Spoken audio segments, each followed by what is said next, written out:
Okay, so here's a quick little tip that I like to use when the back of my stone has something interesting or mimics the front, or just for whatever reason I want to show exactly what's on the stone, not just a design element I've chosen. What I generally like to do once I have my bezel made is get a little piece of Scotch tape. First, what you're going to want to do is actually trace the bezel. I know the bezel is going to be the same shape as the stone, but sometimes, and especially in this case, you'll see the edge of the bottom of the stone is cut in a little bit. It's not quite straight. So you want to make sure you get the true outline of the bezel itself. It doesn't have to be perfect, but go all the way around the bezel so you know exactly where your edges are.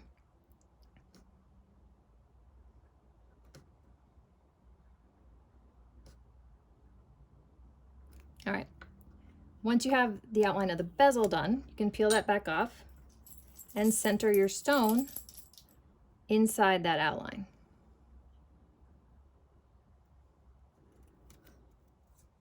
And once you have that where you want it, you can go ahead and trace the element. I usually like to leave a frame, so I'm going to go ahead and draw my frame here. Even when I'm doing a sawn out element, I never want to have just the raw edge of the bezel on the bottom. That doesn't look very good. And if you can hear that walking by, that's one of my managers, Hazel, who was asleep until I decided to make this video. So what you're going to do is sort of outline the bit that you'd like to show. Again, it doesn't have to be perfect. When I cut this, I usually cut it inside where the line is. So if I've made an error, I can remove more metal. I also like to color in the part that I'm removing because that can get a little hairy if you start to cut out the part that you wanted to save. Once you're done, take that, peel it right back off of your stone, pop it on the back of your bezel. Now you can pierce and saw and you know exactly where your little design element is going to be.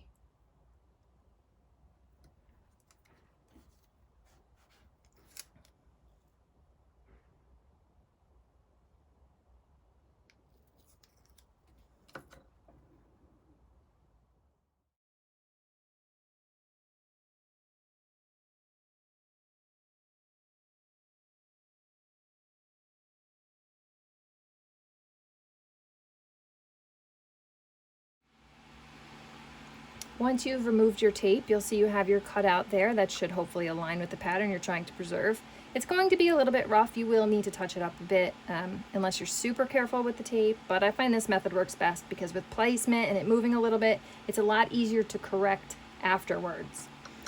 Once you have that cut out, you're just going to take your stone, pop it right back into the bezel, flip it over, and there you see that element that you were trying to protect or exemplify is still there.